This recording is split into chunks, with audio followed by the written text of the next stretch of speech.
যে আমাদের প্রফেসর আনিসুর রহমান এই যে আমি বলছি যে আমি নার্স, আমি যখন বাহারাইনের রাষ্ট্রদূত ছিলাম, আমি গেলে পরে সেখানে কেরালার নার্স, সেখানে আপনার ওই ফিলিপাইনের নার্স, সেখানে আমাদের দেশে কোনো নার্স নাই। এবং আমাদের দেশে যে কি সম্ভাবনা আপনার আপনার একটা আপনি যদি প্রত্যেক ইউনিভার্সিটির সাথে একটা নার্সিং কলেজ খুলে দেন, হ্যাঁ, তাহলে কত নার্স আমরা প্রডিউস করতে পারি এবং কত বৈদেশিক মুদ্রা আমরা অর্জন করতে পারি। হ্যাঁ, তো এইভাবে আমরা তো এই জাতি, আমরা যদি প্রকৃত শিক্ষা দিতে পারি, শিক্ষানীতি করতে পারি এবং সেই সেই অনুযায়ী যদি শিক্ষা দিতে পারি, আমাদের দেশের চেহারাই পাল্টে যাবে। এই যে আপনি বলেন ফ্যামিলি প্ল্যানিং এটাকে খরচ করেন, এখানে করেন, সেখানে করেন, কিচ্ছু দরকার নেই। আপনি জনগোষ্ঠীকে শিক্ষিত করেন, এই জনগোষ্ঠীকে শিক্ষিত করেন, আপনার সমস্যার বিদেশ সমাধান হয়ে যাবে। তো তাই বলছি যে আপনি স্থায়ী শিক্ষা কমিটি যদি নাও করেন, স্থায়ী কমিটি করলে আপনি অস্থায়ী, আপনি আমার লোক করলেন না। আমরা ডিমান্ড করি, আমরা চাই স্থায়ী শিক্ষা কমিটি কমিশন করেন। যদি না করেন, অস্থায়ী শিক্ষা কমিশন করেন, সেটা করলেন না। তারপরে কি আপনারা শ্বেতপত্র প্রকাশ করেন যে দুর্নীতি এবং এই লুটপাটের বিশ্ববিদ্যালয়গুলোতে, ঢাকা বিশ্ববিদ্যালয়ে আপনার কয়েক কোটি টাকার বাজেট কি সব লুটপাট করে খেয়ে দিচ্ছে। এই প্রজেক্ট, ওই প্রজেক্টের নামে মুক্তিযুদ্ধের প্রজেক্ট।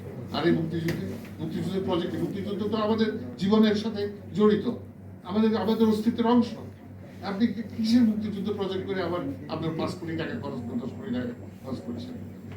এইভাবে শেষ করে দিয়েছে, শিক্ষাকে শেষ করে দিয়েছে। আমি একটা অনুষ্ঠানে 2014 সালে, আমি আর বেশি সময় দেবো না, আমি শেষ করবো।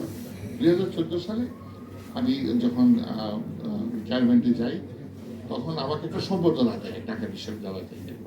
সেই সম্বর্ধনায় প্রধান অতিথি ছিল তখনকার এই আপনার শিক্ষামন্ত্রী নুরুল ইসলাম আমার পূর্ব পরিচিত।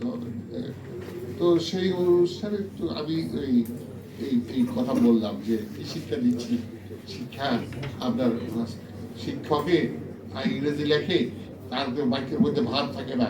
আমি জিজ্ঞাসা করলাম, ভাব ছাড়া বাক্য হয়? তো কি বাক্য লিখছ? তো এখন আমাকে টুরিস্টটা বলছে এই চা খাওয়ার সময় আমরা বলছে, স্যার আপনি যে কথা বললেন, কেমনি ইংরেজি শিখবে বলেন স্যার? সেই ইংরেজি তো সেই স্কুলে শেখার কথা, সেই স্কুলে তো কেন শিখে? কে শিখাবে? যে 3rd ডিভিশনে বিএ পাস করে, কোথাও চাকরি পায় না, সেই জায়গায় স্কুলে মাস্টার হয়, সেই ইংরেজি পড়াবে। সেই কি ইংরেজি পড়াবে? তা মানে আপনি না শিক্ষামন্ত্রী দেশের, আপনি কথা বলছেন? স্যার আপনি কি বলেন? আপনি আমাদের দেশের যত বড় শিক্ষক, আমার কি খবর আছে? আমি কি পারি? আপনি আপনাকে এখন ওই যে কেজারি বলছিল সেলিম ভুইয়া যে আপনি শিক্ষক, আপনি যদি বেতন দেন, আপনার বেতন না দেন, সে শিক্ষক হবে কেন? আর বেতন দিলেও যদি আপনি এই কি বলে ওই যে পিয়নের বেতন দেন, শিক্ষক হবে কেন? আপনি মেধাবী ছাত্র, কেন শিক্ষক হবে? এগুলো এই সমস্যাগুলো দূর করতে হলে তো আপনার শিক্ষানীতি করতে হবে। আপনাকে শিক্ষানীতি ছাড়া, আপনার শিক্ষানীতিটা একটা ফ্যাক্টরি। আপনি যদি একটা ভালো ফ্যাক্টরি করতে পারেন, তাহলে আপনার ফিনিশ প্রোডাক্ট ভালো হবে, আপনি ভালো আপনার এই তরুণী দেশপ্রেমিক নাগরিক সৃষ্টি করতে পারবেন। আর না হলে আপনার এইভাবে আরো ধ্বংস হয়ে যাবে। আমার খুব প্রিয় ছাত্র ছিল এই যে কলেজে বলছে, কলেজে অনার্স পড়ায় মাস্টার। কে অনার্স পড়ায়? কে কে কিসের অনার্স শেখায়? এই বুড়োগুবাড়ি কলেজে অনার্স পড়াচ্ছে ফিজিক্সে। কিসের অনার্স শেখাবে? কে পড়াবে অনার্স? কোথায় সেই শিক্ষক তৈরি করা? এগুলো কি? এগুলো তামাশা, এগুলো বন্ধ করা উচিত। যাই হোক, এগুলো আমি বলছি যে আমাদেরকে একটা শিক্ষিত জনগোষ্ঠী সৃষ্টি করতে হবে।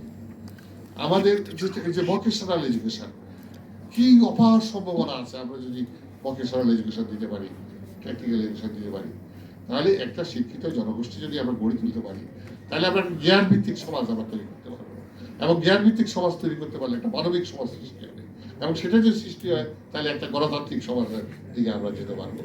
তা আমি এই জন্য এই আজকে যে দাবি এখানে উত্থাপিত হয়েছে, আমি আবারও নূরে আলমের মতো সাহসী তরুণদের, আমি তরুণ বলছি এই জন্য, আমার তুলনায় অনেক তরুণ, তরুণরা যদি এভাবে এগিয়ে আসে, তাহলে এই যে এখানে 2জন তরুণ বক্তৃতা করেছে, একজন ওই যে কি নাম আপনার আব্দুল্লাহ হাসান, আরেকজন আরিফ বিল্লাহ, আমি আপনাদের বক্তৃতা খুব অনুপ্রাণিত হয়েছি। আপনারা এই সাহস করে আবার আপনার আপনার একটা তো গণ অভ্যুত্থান হয়েছে, আপনাদের সংগ্রাম কিন্তু শেষ হয় নাই আমি মনে করি। আপনারা এখন ক্লাসে যাবেন, ঠিক আছে, আমরা যে শিক্ষার পরিবেশ মিলিয়ে আনতে হবে, ক্লাসে যাবেন, কিন্তু আবার প্রয়োজনের সময় আবার রাস্তা নেমে আসবে। কিন্তু খালি সবসময় রাস্তা থাকলে হবে না, লেখাপড়া করতে হবে। লেখাপড়া না করলে আপনি কি করে আপনি শিক্ষিত হবেন? সেই আমি সেই জন্য বলছি যে দুলে আলম বা বাংলাদেশ ছাত্র কল্যাণ ট্রাস্ট যে দাবি আজকে উত্থাপন করেছে, তার সাথে আমরা সবাই একমত। আমরা